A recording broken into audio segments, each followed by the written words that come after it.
Alright, hi. Let's answer some email. I'm going to go ahead and read this email. It's a long one, and then I'll respond. Hello, Kurt.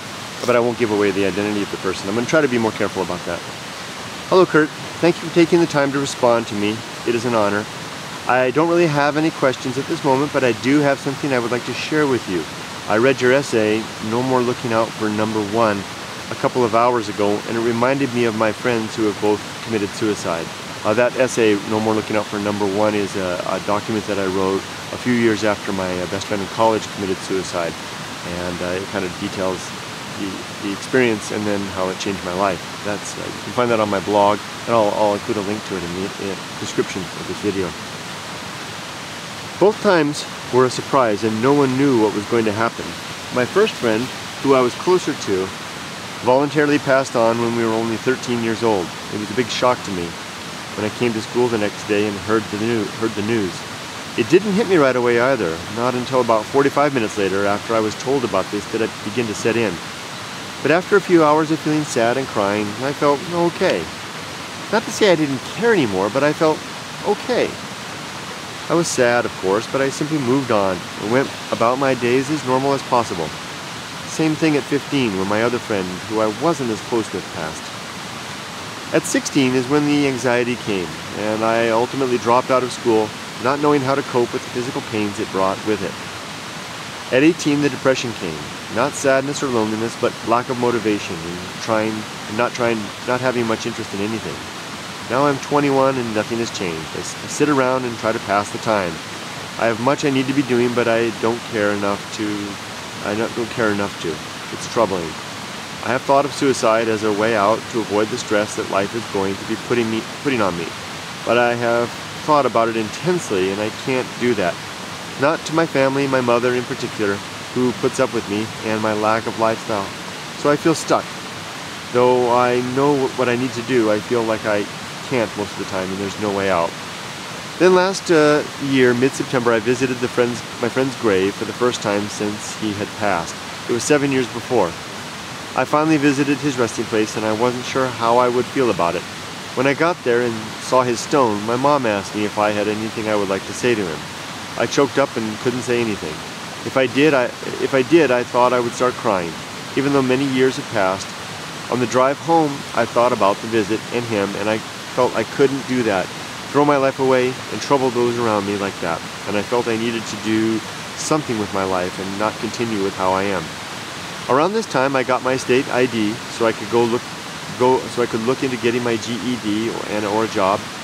But I ended up reverting back to how I am, and I did nothing. I had plans on what I was going to do and what I wanted to do. I just stopped. It's a little embarrassing if I think about it too much.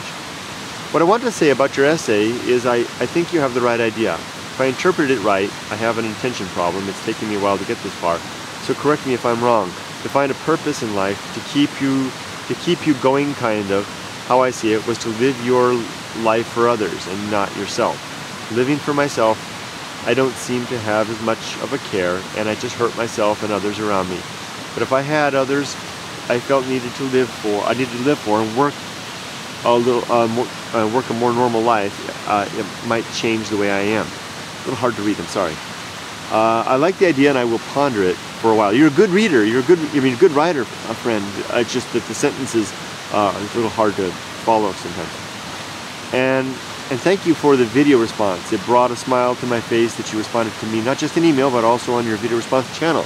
I look forward to what you have to show us in the future, your friend. And the name, I'll leave that out. P.S. Sorry for bringing up suicide again. Don't worry about it. It's an important topic. I've noticed it's been a recent topic for you lately. Yeah, it comes and goes. And it's an important one. And I don't want to bring you down with more about it. Don't worry about that. I've made my peace with, so to speak, with the issue, and I take it seriously. It's touched close, and it's not going to hurt me. You know, I shouldn't say it that way. So don't worry. I don't mind talking about suicide. It goes for anybody else. About it, but I feel like I could share it with you. You are an easy person to talk to, and it shows by the people that email you. A picture, and here's a picture of my friend's gravestone. I thought I could share with you. Take care. Okay. You didn't ask my advice, but I guess that since you wrote to me in that manner, giving that, I guess I feel comfortable in going ahead and offering some. I'm going to pretend like you're my son, okay? And I'm going to tell you that I'm worried about you. You're 21 and you are kind of getting sucked into a vortex, a whirlpool that's going to suck you away. And I don't know that it's going to suck you away to suicide necessarily, but it's going to suck you. It may suck you away to what I would consider a mediocre.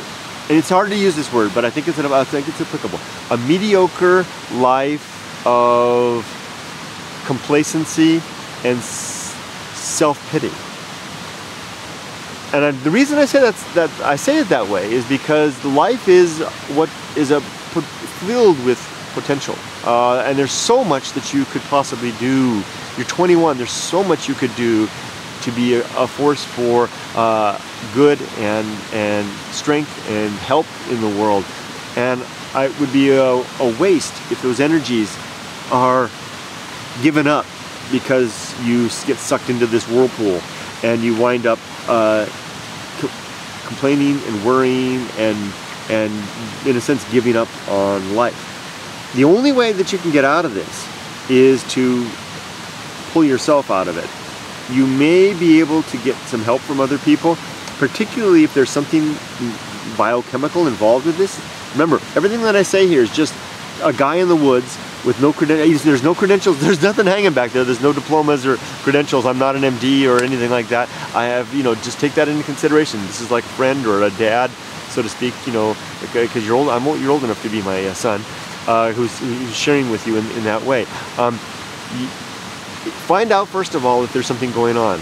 Go see a doctor, find out, tell them what's happening, which you just told me, and they'll take it from there. If it's a good doctor, they'll take it from there, and they'll figure out if there's something going on, biochemically that can be addressed, or psychologically that can be addressed. I can't speak to that stuff. If you get a clean bill of health on that stuff, if you're clear on that, and I think you probably will be, just on our interaction so far, watch out for, before I say that, watch out for grabbing on to a hardship and latching onto that as an excuse.